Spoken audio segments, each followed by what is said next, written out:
Hi again everyone, it is Toby from Toby's Urban Sketch and bringing another little lesson here about wet on wet watercolours and how we use that in our urban sketching. This is another little lesson which I think is really important to know about, especially if you're using sort of direct watercolour sketching, putting your brush down on the page is the first thing you do. And using that kind of wet on wet approach is quite fundamental, I think, to exploiting those natural, amazing techniques you get with watercolours, which just can't be replicated by any other medium.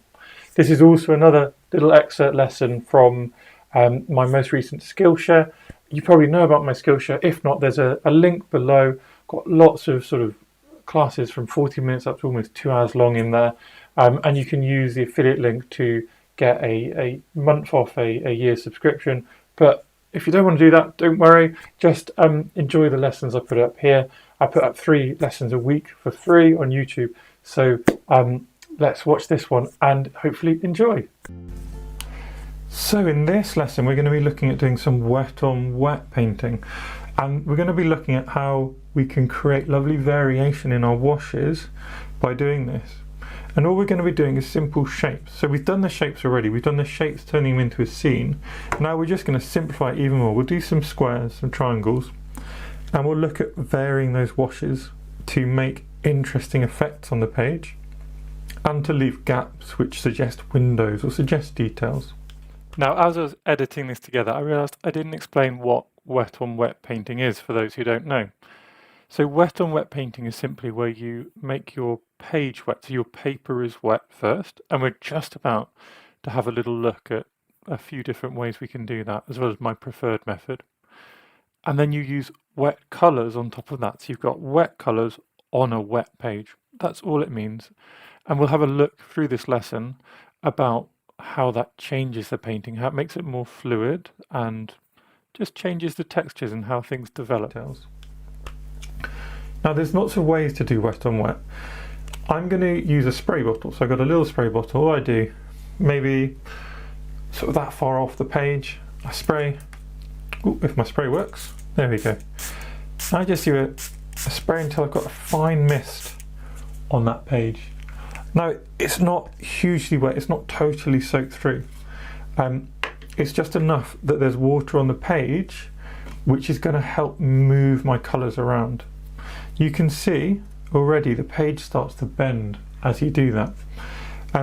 You can pop a bit of tape down either end or even all the way around if you want, and that's what I'll do for the final project. Another way of doing wet on wet is to actually turn the page over, coat the back of the page with water and then turn it back around, and what you'll end up with is not a wet front of the page, but the wetness coming through the page means that you can actually move the colours for a long time. And the last way is to actually coat the front with water and then just dab away with a tissue or a towel the excess water so it's not too wet. My favourite way is this little spray, and it lasts for a couple of minutes, so I'm still okay. I can still see, if I look at an angle, I can see the reflections of the water. Now let's get to doing our varied washes. So just like before, we're going to use our big brush and we're going to create some shapes. And we'll do like really simple ideas of squares, rectangles, and we can turn them into houses. And there are lots of ways to vary washes. The advantage of doing it wet on wet is because things will flow together in a sort of natural way. And you'll even get this variation outside of your wash. Now, experiment with how much of that you're comfortable with. I personally love it, and I know that in a scene, okay, I can see this is spreading, but there's going to be a sky above, there's going to be a building or something to the side, so these colours are just going to merge and blend. We can control that spreading by taking our brush, cleaning it off, and just gently removing it. Or, if we want a much harder, crisper edge, we can even come in with a tissue. Oh, just got to grab my tissue. Very stubborn tissue today. And we can just pop that away. And then that will dry the page, so stuff pretty much won't run over there anymore. So the first part, wet on wet, is going to vary the wash by giving it that spiculating pattern. The next bit of wet on wet is actually being able to apply different colours to the same shape and have them move together. So if I just put some blue in here, and I can just change the amount of blue, so this is just a cobalt blue, and we can sort of suggest a nice shop front quickly and easily by just bringing that down. We talked in the last lesson about leaving white, so I've left white for the windows, I've left white in a couple of places. We could bring a line across and leave more white, which is suggesting some signs. We can also come in, and if I take something dark, I've got a moon glow here, we can just drop that in, we can move that around, and we can do other lines within our wash. Maybe we want to suggest some shadow at the top, and because we're wet on wet, this is going to just blend and merge and create a lovely soft shadow. We can use, for example, a smaller brush. So if I go back to my quill brush here, we can take some of our dark colour, our moon glow, and we can pop in the initial sort of perhaps reflection or shadows which are in the window as well. Now we can do that leaving this white initially, but if we want, again, to just create varied, soft, gentle things happening, we can join up some of these edges. So now we've got, instead of drawing a really over-detailed, overworked image, what we've got is suggestions of detail. Those little white areas are suggesting areas of detail, but we haven't explicitly drawn them, and we don't have to. This is the first wash, and in this first wash we're just trying to get the light, we're trying to get a lovely drawing at the back that we can build on later. We can bring our roof in now, so if we make a roof out of just a simple shape, again, just a nice sort of parallelogram or rhomboid, and I think my geometry's gone. And do you see how with this brush I find it a lot more difficult to just get a nice crisp straight line? So this is why I suggest using a big flat brush. But we can still get these lovely variations in, so we can come in, we can drop in bits of colour, and there we go. So just simple shapes, and we've got all this variation in our wash going on, and this is what watercolours are amazing for. We've got oils and acrylics for putting precise blobs of colour. We've got gouache if we want to use a sort of watercolour-like paint for doing precise blobs of colour. Nothing can replicate what watercolours can do in creating these beautiful patterns, in essentially painting itself. I want to just show you one more thing in this, which is creating a nice sky. So if we to stick with our sort of area here, the paper's gone dry, so I'm just going to wet it first, and you could spray. I'm just going to show you this effect. If you were to spray again, of course you need to cover the bits with paint on if you don't want them to spread and create new textures. I often want them to spread, so often I will spray again, but here we're just going to apply some water. And what you can hopefully see is I've left a white gap, no water, next to the roof. Now what we're going to do, we can come in and I can put all my pigment up in one corner.